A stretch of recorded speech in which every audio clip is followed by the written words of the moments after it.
Hello and welcome to Pen and Scroll Playthrough, episode number 3. My name is Kevin Thompson. I'm the designer at Pen and Scroll Games, and today we're going to look at the first game that I designed, the King's Challenge.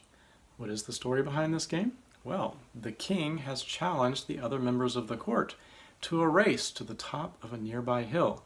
The players, their role is to help the racers. So, what are you trying to do in this game?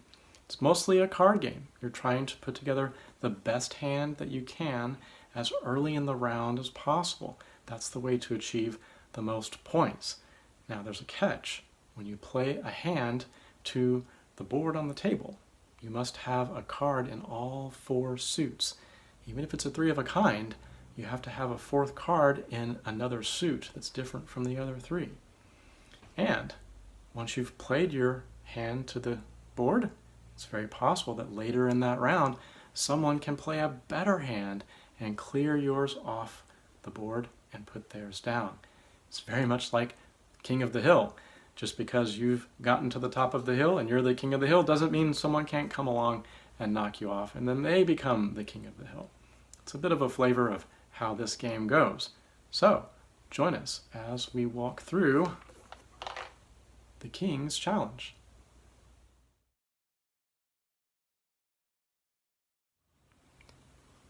Alright, so this is a prototype copy of the King's Challenge, as you saw in the introduction.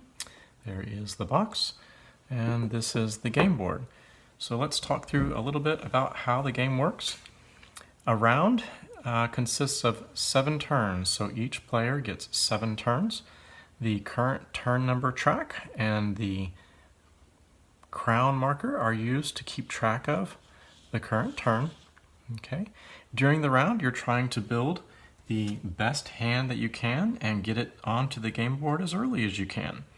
So let's say that maybe we've arrived at turn number 3, and we'll say that I'm playing the chef player. Okay.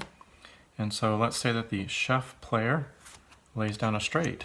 10, 11, 12, 13. So as you can see, you have to cross all 4 suits anytime you lay down a hand.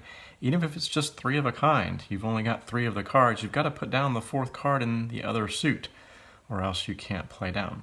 Alright, so when you play down your hand, you need to remember who played and when they played when you get to the end of the round. So you would put the chef tile on the winning player box, and this is turn number 3, and so this records when he laid down that straight. So maybe the round progresses further, maybe we get down to turn number 5, and let's say that the butler player, okay, comes up with a better hand. Okay, at that point the chef gets knocked off. Okay, his hand is removed. And let's say that this butler player came up with a 4 of a kind in 7s, the marquee. Okay, so you'd put his tile here and on turn number 5. Okay, and if this hand lasts until the end of the round, he wins the round. And his points, you can read them off the game board at the bottom. Okay, so he laid down his winning hand in turn number 5, that's 2 points.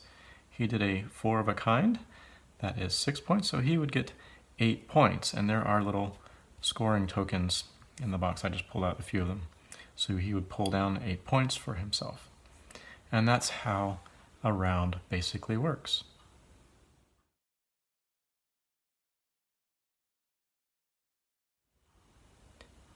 Now let's walk through a quick hand of the King's Challenge. I've selected a couple of players, the butler and the seamstress, and I've dealt them an initial hand.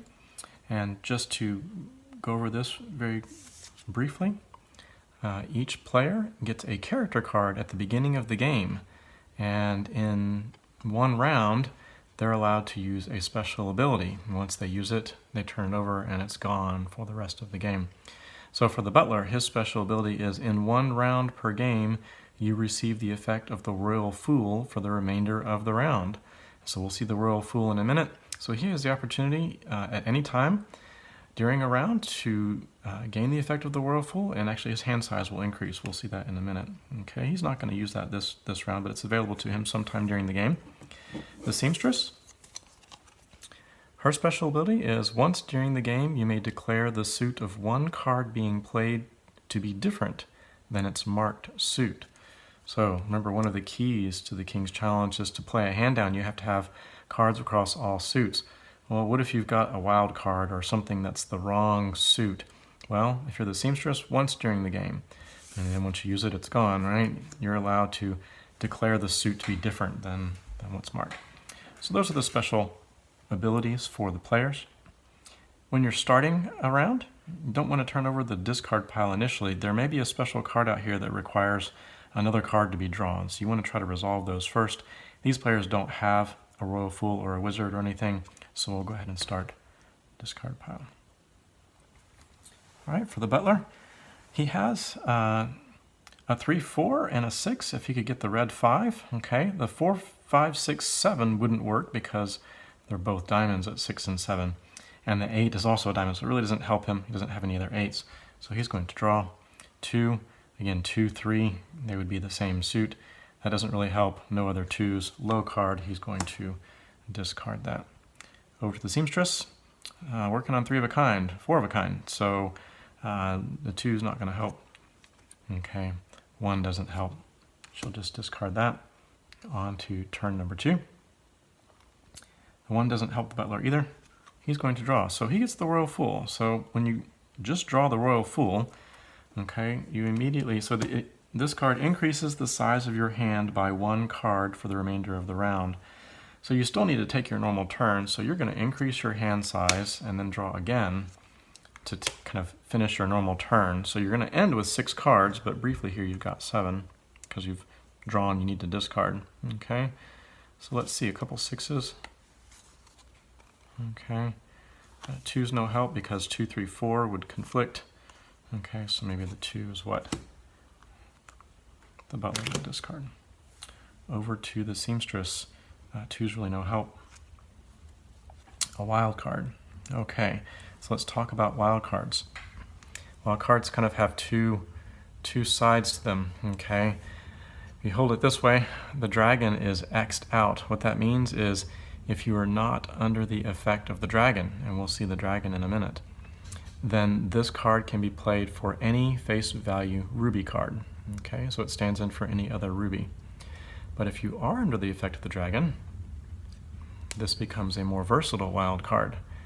You can play any face value of any suit with this card. Okay, so right now this player is not under the effect of the dragon, so we'll turn it like this. It'd be nice if he had 4 of a kind, but he already has a red 5. This would have needed to be a diamond wild in order for him to have 4 of a kind, but it's still obviously worth keeping. He's going to discard the 10 on to turn number 3. 10's not much help for the butler. He's going to draw another 7, so now he has 2 pair. We can lay down with 2 pair, but it's pretty easily beaten, so it's probably better to wait at least for a 3 of a kind. And maybe discard the 3. All right, over to Seamstress. And here we go, the dragon. Okay, so the dragon, put it down in front of you, and you have to decrease the size of your hand by 1 card for the remainder of the round. So obviously, well, first of all, because of that dragon, this is going to become a more versatile wild card. So the Seamstress wouldn't want to discard any of the 5. She's going to discard this 12 because now, since the effect of the dragon is here, she can play it as any suit. Now it can be a diamond 5. And she has 4 of a kind. So that occurred on turn number 3. And so we record that. And now she has to draw her hand back up to full size, which for her right now is 4, being under the effect of the dragon. And the wizard appears while she's drawing, okay? So, first of all, we're going to have to replace her card to get back up to four cards. So that will be her hand. Now, the wizard, this is a kind of a chaos card, okay? To resolve what happens, you draw another card. Okay. So this was an 11. What does it say? 10 or 11, remove the winning hand. So she just was able to put down a winning hand, and the chaos card comes up and it wipes the hand off the table. And so it is gone. So what are some other things that can happen? 1 through 7, if this card were a 1 through 7, nothing happens. 8 or 9, add 1 to the current winning turn number. So she had a 3 here before. If we had drawn an 8 or a 9, this would have just increased to a 4, which decreases her points at the end of the round. So that's what the effect would have been. 10 or 11 we saw, remove the winning hand. 12 or 13, you gather up the player's hands and you mix the cards up and you re-deal them back. So it reshuffles the player cards. If some other card comes up, like a wild, you do both, remove the winning hand and reshuffle the player cards. So that's how the wizard works. And so the seamstress now has really not much to work with. Okay, turn number 4. Oh, sorry, let's see, 11, no, rather draw. Okay, an 8. Potential 6, 7, 8 going on. Okay, 6, 7, well, no, the 8 is the same. Yeah, not much help. That's probably better than a 4. Seamstress, okay, she'll take the 4, because she has one. Okay, discard the 8. Turn number 5. 8. We'd have 3 pair waiting. It's getting kind of late in the round. Maybe you go ahead and draw. Yeah. It's all right. And then 13 wouldn't really work. 11, 12, 13, it's the same suit, no other 13, so probably draw and take a chance. 11. Okay, so working on a straight. 11. Nope, sorry, 2 11s. 2 11s. And then discard. Yeah, maybe 12. Turn number 6. 3. Yeah, no help. 3's no good over here.